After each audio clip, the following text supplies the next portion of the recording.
Mayor, City Council, Mr. Burke, Manassas residents, and businesses, I'm pleased to provide you with a brief presentation of the Police Department's annual report for 2025.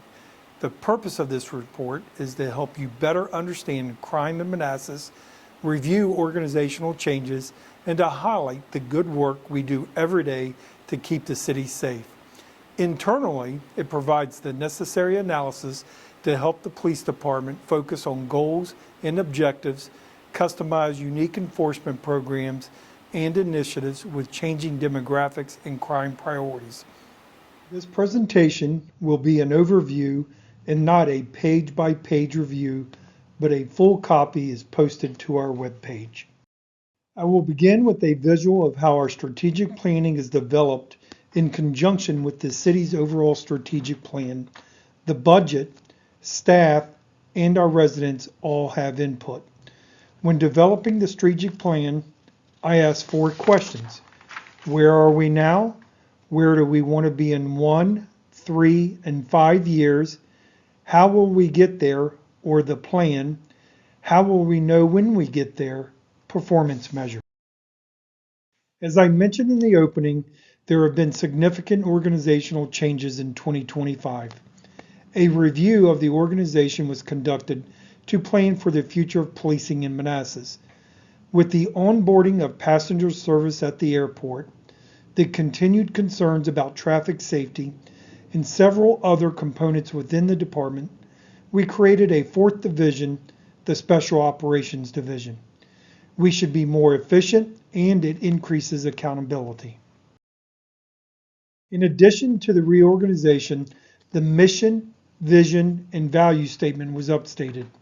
Our primary mission continues to be the prevention of crime while maintaining the excellent level of police services our residents and businesses have come to expect.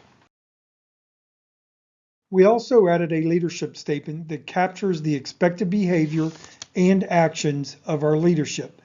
This ensures we are building a culture where people want to work. We try to recognize staff in front of you and our residents to demonstrate and share the commitment to our community and the work they do. We appreciate the fact that you allow us to do this. As I go through these promotions, I would be remiss not to add that Marcus Hyde, Brett Stumpf, Connor Lane, and Brittany Alexander are all graduates of Osborne High School. With the reorganization came opportunities for promotions.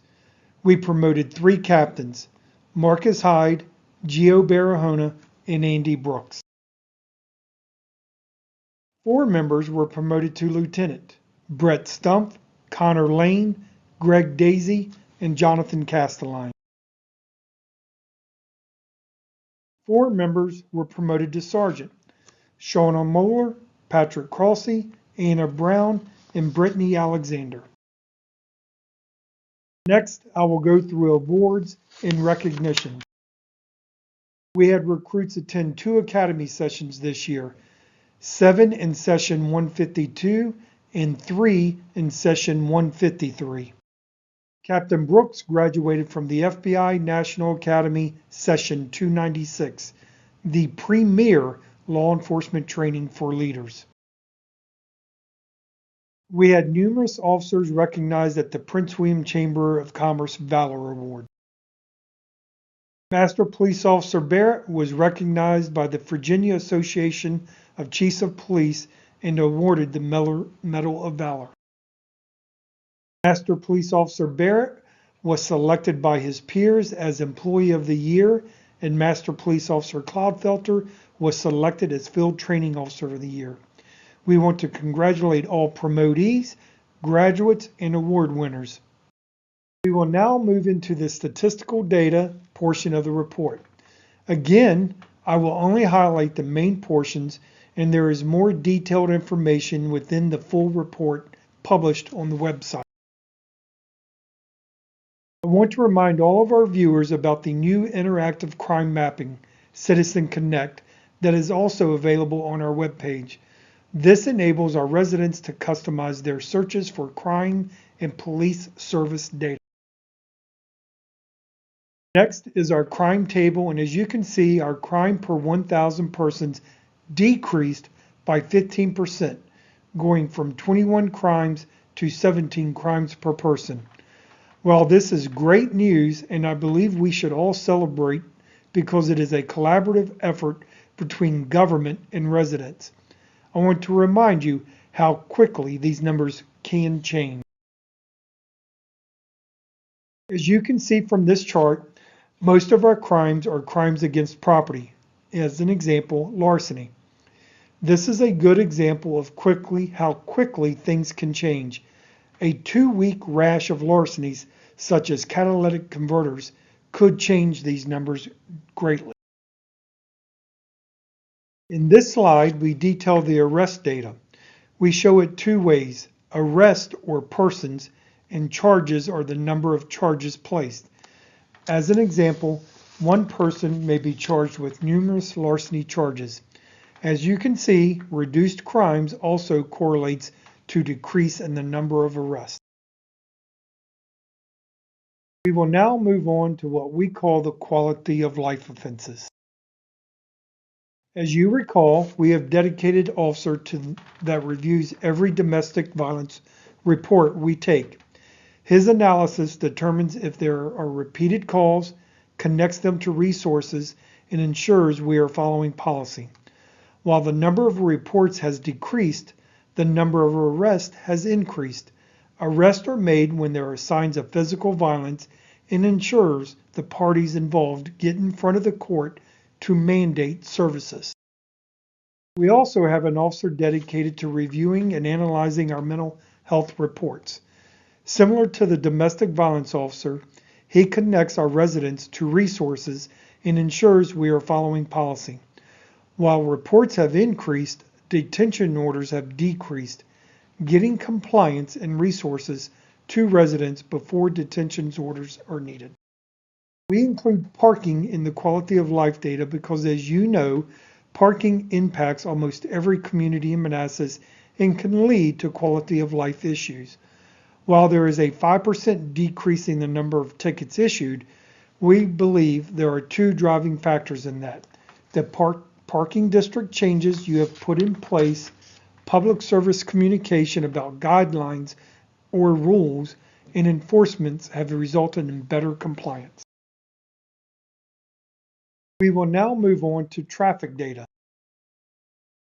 Utilizing the Citizen Connect software in the heat map version, you can see that most of our crashes occur in the Liberia Avenue corridor and Centerville Road, two of our busiest roadways. When you break it down by the numbers, 4 of our top 5 accident locations are on Liberia Avenue.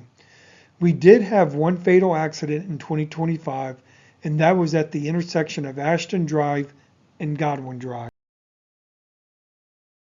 This slide provides traffic ticket data, photo red light, school zone speed, and general traffic.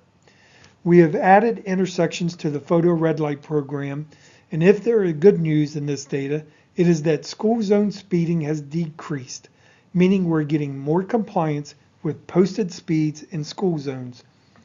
Traffic enforcement continues to be one of the top requests I receive. We have put an emphasis on this, and the Traffic Services Unit is part of the new Special Operations Division. Next, we will review our calls for service data. The total calls for service is essentially unchanged, but we have averaged approximately 68,000 calls per year over the last 4 years. This year is 65,818 calls for service. This slide is important to us and our residents. It enables us to determine our efficiency in responding to calls. While we look at it numerous ways internally, from call taking to data input to officer response, this slide shows what our residents care about: how long it took an officer to arrive when called. As you can see, we have reduced the time it takes us to respond to priority 1 and 2 calls, which is great news for our residents. However, we will be doing a deeper dive to determine why the priority 3 call time has increased. As a reminder, priority 3 calls are past crimes and non-emergency. This slide really comes down to customer service and internal workload assessments. It tells us the average time an officer spends on a call. As you can see, the average call makes an officer unavailable for over 45 minutes and could be a contributor of why priority 3 calls response time has increased. Here we show you the animal control and animal shelter data. We have a very efficient and well-maintained shelter. While calls are down, officer-initiated calls are up, meaning our animal control officers are in the community before residents call. Here we highlight our community services section. I think you and our residents would agree they do an outstanding job with community outreach and programs. From our award-winning Parent E3 series, elder care training, youth camps, and community police academy. As you know, we are a CALEA award-winning agency, which shows your and our commitment to professionalism. In 2025, we finished our Year 2 review. As a reminder, in Year 4, there will be an on-site review. Part of CALEA and state mandate is an analysis of traffic enforcement stops to ensure unbiased enforcement. This data is reported to Virginia State Police and CALEA, and there have been no concerns. The other mandated reporting is use of force. I can tell you, and as I demonstrated in the full report, we capture more data than any agency around. In fact, we have been used as an example of how to fully capture use of force. It is a lot of work and a lot of analysis. Again, the independent reviews have not flagged any concerns. The final data reviewed is the demographics of officers by both ethnicity and gender. There is a national effort in policing to have agencies at 30% women by 2030, better known as the 30 by 30 initiative. Again, we have been a leader in our profession and have been over 20% female for years. We believe it is by developing and maintaining a culture that all feel welcome at. Again, revamping our mission, vision, values, and leadership statement ensure all understand the culture we are building. Unfortunately, in 2025, we lost our last surviving retired chief of police, Chief Chris Tutko. Chief Tutko was a longtime city resident, raising his family here, and spent his entire career with Manassas City Police. He was a very kind man and will be missed. Our thoughts are with his family. I will celebrate 16 years as your Chief of Police in May. I am proud of the accomplishments we continue to share as an organization in these challenging times. As an agency, we have achieved the highest level possible within national accreditation or CALEA process and had high ratings in the manager's community survey. I want to thank the staff for their tireless efforts, hard work, professionalism, and support of me and the initiatives I continue to bring forward as the Chief of Police. I still believe we are fortunate when many communities struggle with their relationships with law enforcement. We continue to receive support from ours. This cannot and should not go unnoticed. By practicing and embracing fair and impartial policing and setting high professional standards, we will continue to build these relationships and make Manassas a great community.